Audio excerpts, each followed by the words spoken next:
Turkey says it expects a painful sacred birth in Syria. Russia says a humanitarian catastrophe looms if there's no political solution. The opposition, known as the Syrian National Coalition, says it won't engage in dialogue or accept a peace plan proposed by the UN Arab League envoy. Lakhdar Brahimi has said Syria will turn into hell if a diplomatic solution to the conflict is not found. On this edition of News Analysis, we ask how foreign players are affecting the situation in Syria and whether a political solution is still possible. Stay with us. As the year 2012 comes to an end, the foreign supporters of Syria's armed opposition seem more determined than ever to pursue their plans for a regime change in Damascus. Turkey's prime minister, whose country has been accused of being a key member of an international front trying to destabilize Syria, is the latest to push for change. Every sacred birth is painful, and now Syria is preparing for a sacred birth through which the will of all Syrian people will take power. Erdogan's comments come as the Syrian daily Al-Watan reports the arrest of 4 Turkish pilots trying to sneak into an airport in the northern province of Aleppo. But the arrest is nothing new. Since the unrest in Syria began back in March 2011, government troops have captured dozens of foreign elements inside the country. In fact, Damascus says the deadly militancy in the country is being orchestrated from outside. And it seems Britain is just one of the many outsiders interfering in Syria. The UK government is openly trying to convince EU leaders to send arms to insurgents opposing the Assad. This is while a recent survey shows the British public is against London's military support for the insurgents. So what's the solution for Syria? The only alternative is really hell or a political process. Then we have got all of us to work ceaselessly for a political process. It is difficult, it is very complicated, but there is no other choice. While Syria's opposition has rejected Brahimi's call, Damascus says it welcomes any initiative that could end the country's unrest through talks. Yet, as Damascus swings between hell and dialogue, it's not clear what 2013 has in store for the Syrian nation. Well, joining me now live from Washington is historian and journalist Dr. Webster Tarpley.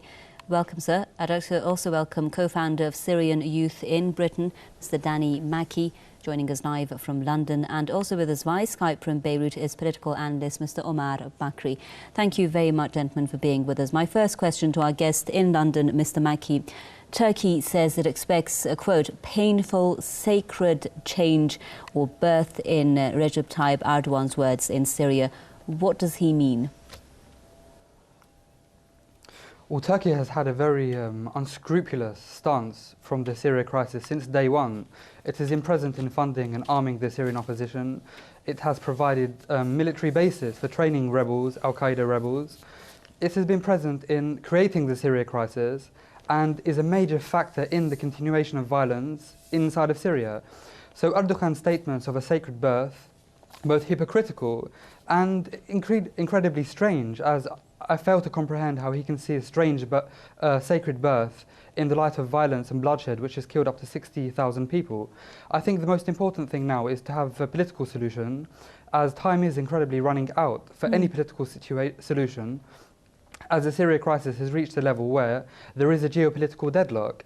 The geopolitical struggle is intensifying, and this is manifested by the recent statements from Turkey, from Russia, even from Iran, who the latter two obviously support a political solution. The biggest problem in Syria now is finding a mechanism to solve the crisis. This can only be done if there is pressure on some of the regional powers and regional states who have been funding and arming the Syrian opposition since the very first day. Al-Akhdar Ibrahimi, UN and Arab League peace envoy to Syria, warned very cleverly, in a sense, that Syria is in kind of trouble in the sense that it will become a failed state if nothing is done to stop the violence. So we need a political solution, first and foremost, and this is the only way forward that I can see at the moment. And Dr. Brahimi did say, Mr. Maki, if I could just jump in here, that he believes that the situation is very difficult, that we still don't need to lose hope in a political solution. And Syria has just said, I'd like to put this next question to our guest in Beirut, Mr. Bakri. Syria has said that it welcomes any initiative that could end the country's unrest through talks. Now, the question is such a solution possible? I mean, what do you expect from Brahimi's proposal, since the opposition has already rejected it?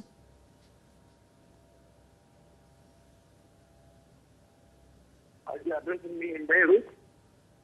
Yes, our guest in Beirut, Mr. Bakri, can you hear me? Okay. Okay, I can hear you. All right. In fact, I think the President Assad and his atrocity beyond imagination, beyond even any political settlement. My personal analysis for the situations in Syria, there's no longer the political settlement could happen unless Assad has removed the power or be removed from the power.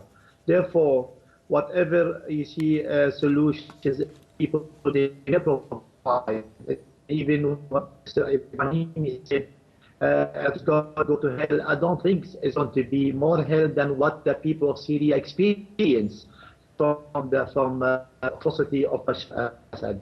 I think the people decided to continue with the revolution until removing completely the Syrian regimes and restoring the will of the people in Syria.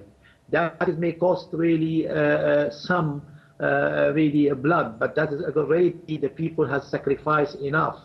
I think the mistake is done originally by Bashar al-Assad. He did not accept to listen to the word of wisdom. He decided to go with the violence against people who never was carrying weapon at that time. And now after the people, they felt they control 85% from the countries. It's about really a few days, it will be Assad either being captured or run away. I think he wants to accept any solution, yes, because he is the one who committed the crime. He's willing to accept any solution. So what you're saying, Mr. Bakri, if I could just stop you there, is the main sticking point now when it comes to the opposition rejecting that peace plan or that peace initiative. Let's go to Dr. Tarpley now in Washington. The question is, should Dr. Tarpley, Bashar al-Assad simply voluntarily step down for this crisis to be resolved, as I guess there in Beirut is saying?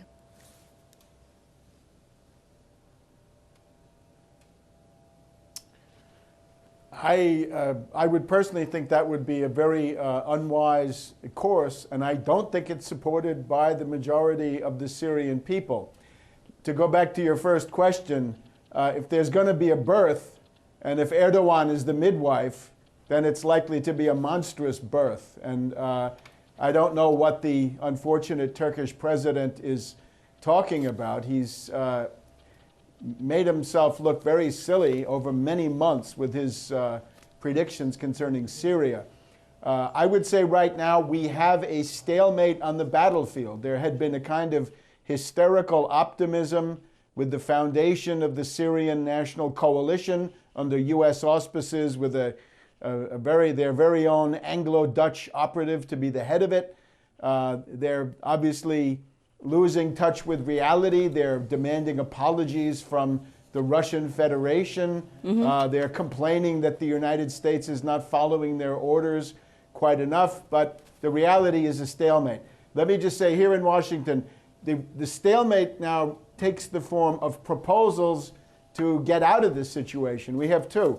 One is the three senators, McCain, Lieberman, and Graham, the three amigos together for the last time. They want to arm the rebels, the death squads, with the most modern weapons, and they want a no-fly zone over Syria. That's the hard cop. Well, the soft Mr. Tarpley, cop what is you're saying there then... Levitt, the former diplomatic expert of Sarkozy, who told the group here, if I could just, his proposal was get a coalition government with the death squads, with some Assad people, and at the same time try to get Iran to limit its nuclear enrichment program. So that would be the soft cop, both completely unrealistic. So that brings us to a question of how foreign players are affecting the situation. Back to our guest in London now, Mr. Mackey. Some observers are saying that, in fact, it's the US that's been pressuring the national coalition not to enter into talks with Russia, to reject the peace plan by Lakhdar Brahimi. Others are suggesting that, in fact, an agreement has been made between the US and Russia. Do you think that the US right now, or the forces that are providing weapons to the militants, are on the ground against any political solution? Of course, the United States has, since the very first day, rejected any political solution. They have been one of the major protagonists in making the crisis continue itself by providing non-lethal aid, supporting the Syrian opposition, politically at the very least, and through the presence of Stinger missiles, other forms of weapons. It is the United States of America who have been kind of wanting to seek the downfall of Assad for the last 40 years, both Assad Jr. and Assad Sr. The United States has an atrocious history of human rights within the Middle East and have never been a friend of the Syrian people or the Syrian government. What the United States want is a moderate, pro-Western government in Syria which allows for its hegemony, which allows for its plans and dominance in the region. They want for the death of Arab nationalism, for the death of any powers and forces which fight imperialism in the region, and they want a pro-United States government which will be like a Jordan or an Egypt under Mubarak. They want the death of Arab kind of nationalism, of an Arab ideology which rejects colonialism, which rejects imperialism, and this is exactly what is happening in Syria. Yeah. You alluded to the point of regional powers and global powers. It is a geopolitical struggle. It is a struggle between regional powers, between a global struggle between Russia, the United States, between China, and there is a major threat of this conflict spilling over to the Middle East and fracturing a fragile peace which exists within the Arab world. Well, there was a recent survey in The Independent which stated that over the majority of British voters in this poll are against any Western intervention in Syria. We will come, of course, to the issue of whether we are going to see a military intervention, a full-scale military intervention or not. But let's just first go to our guest in Beirut. Mr. Bakri, you told us that you believe people in Syria launched a revolution and they want the demands of that revolution to be met. Now, the question that many are asking now is that those same people who first came out to the streets with political demands, the situation right now is very different compared to those initial days. They say that we've got militants on the ground affiliated to al-Qaeda, we've got the al-Nusra Front, which is recognized as a terrorist organization by Washington, that things are looking very different when it comes to the sovereignty and national interests of Syria. And as I guess they were saying, that Bashar al-Assad stepping down at this point in time is going to hurt Syria's sovereignty. There's no doubt the people of Syria, after all, majority of them are Muslim, and that is very logical, that's really irrational for them to live according to the Islamic belief, and that is the majorities of the fighters nowadays are in Syria. They believe in Islam strongly. There is no al-Qaeda in Syria, but there is a lot of people who are, you see, Islamic-oriented fighters who really believe in establishment of the Sharia. What about the al-Nusra Front then, Mr. Bakri? After all, the people of Syria, they can decide for themselves. The most important thing for Assad is to leave his Well, Mr. Bakri, sorry for jumping in here. What about the al-Nusra Front? Isn't it right now active in Syria? The fight will continue. And if the people, whether the West or the East, are worried that an Islamic State may establish in Syria, we will say to them, do not worry. Can you hear me? Yes. Can you hear me now, Mr. Bakri? I just raised the question. Do you agree that the al-Nusra Front is currently active in Syria? It's carrying out operations and terrorist operations.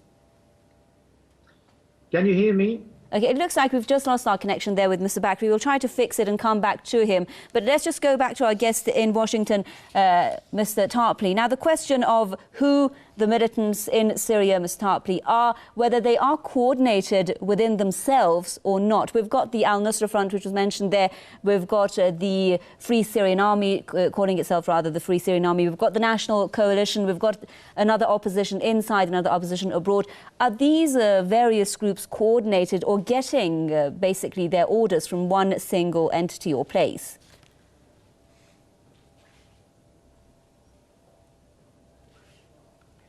I think the groups that you mentioned are owned by different proprietors in the Western world. It was widely known that the Syrian National Council, the one that's been pushed aside, was under the very direct control of the French Direction Générale des Services Extérieurs, the DGSE. So that was the Syrian National Council, and everything they did or said, every trip they made was ordered from Paris.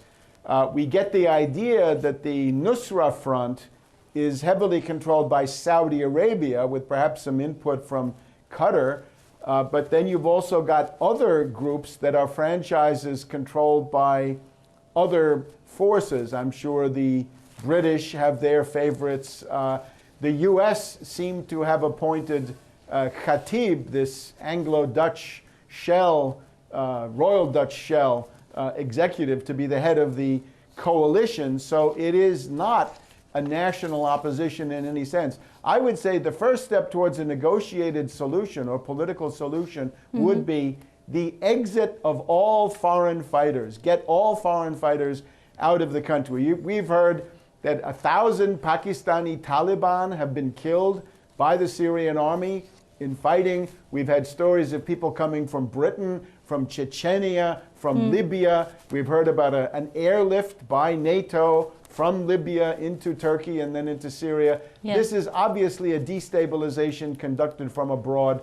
The political solution depends on that being stopped. I guess now in London, Mr. Mackey, the issue of things getting more militarized as we move forward. You said their time is running out for Syria. And now the question is, a possible exit of all foreign fighters, that does seem very far-fetched. Do you think that we are entering actually into the phase of a full-scale military intervention, maybe like the one we saw in Libya? Are these powers preparing themselves for a full-scale military intervention? Of course not. Foreign intervention in a military sense, just as the Libya scenario, is absolutely impossible. Syria's military capabilities in air defense and missiles are much larger than any of the other regional states. The West they're very cautious when it comes to military intervention in Syria. And as I said before, a poll in The Independent suggested that the majority of British voters would reject any intervention inside of Syria. There is changes on the ground. The Syrian Arab Army has begun to regain territory in Homs and in Aleppo, major strategic bases which were held by the opposition fighters. This has signified a kind of relative change in the battle on the ground. But in terms of the political solution, the biggest kind of beneficiaries of what is happening now are America and Israel. And this is a true disaster for Syria and the Arab world. The only states who want the Syria crisis to continue are the Western states. And as Kofi Annan recently stated, that his biggest problem in dealing with the Syria crisis was the absolute intransigence of the Western governments and the Western regimes and the Arab reactionary regimes in the Syria crisis. They block any political solution. They block any political settlement which negotiates a peaceful ending to what is happening. This is an absolute travesty in this day and age. Right. Well, our guest in... This is an issue...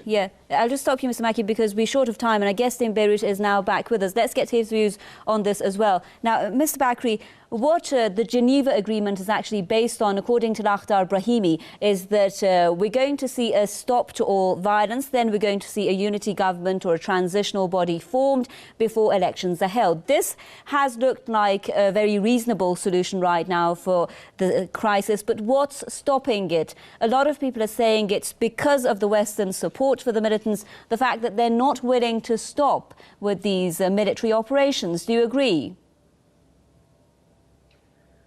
To a certain extent, I may agree, but there is one point we need to remember. The Muslim Ummah is one nation, and you're speaking about now the support of Saudi Arabia and Qatar and Turkey. But what you did forget that the support of the Qataris people, the Saudis people, the Turkish people, the Lebanese, those who are Muslims, they see themselves, they are one nation. They support their own Muslim brothers, whether their own government agreed or don't agree. So whether America like it or don't like it, even the Syrian coalition, they have to accept Nusra Front, because it is people are fighting against the atrocity of Assad. People from all over Algeria, Tunisia, Morocco, even from Britain, from America, Muslims are coming from all over the world to support their own Muslim brothers in Syria.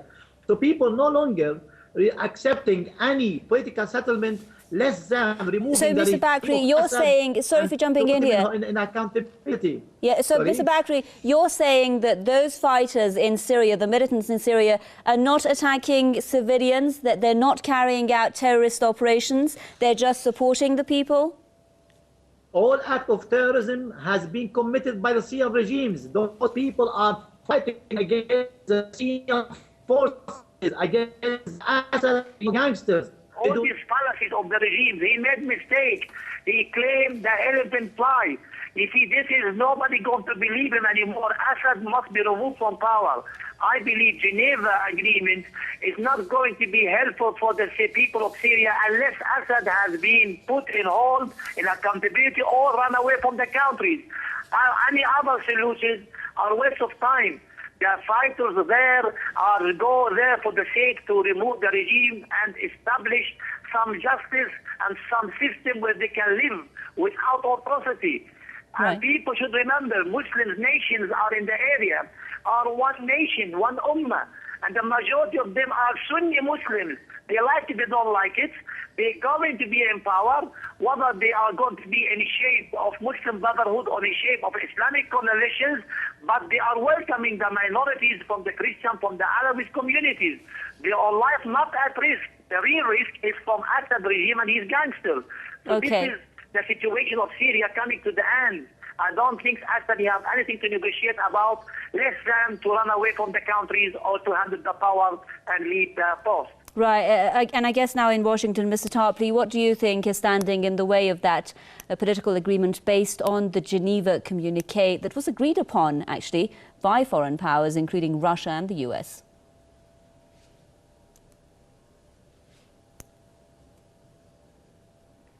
I don't think the Obama administration has any intention of actually honoring such a pledge. And Hillary Clinton is up to her neck in all of this stuff, needless to say. The orders that have been given to the Syrian National Coalition, which has an even bigger death squad representation and al-Qaeda representation than the council, is that they are forbidden to make any political arrangement. In other words, their orders are to make sure that the political solution remains impossible, that the crisis remains open, and therefore the path to military intervention also open. Typically, the US and British ruling classes, when confronted with a situation where they want to intervene and public opinion says no, they have recourse to some kind of false flag action, some kind of Gulf of Tonkin style operation that would give them enough public hysteria to try to mount some kind of an air attack or something of this sort. The problem is, we've heard that the British people are against this. I would also say the degree of war weariness here in the United States is overwhelming, so it will not be easy to orchestrate yet another round of hysteria on the Afghan or Iraqi model. So this is going to be a difficult process, but I think that's where they might turn.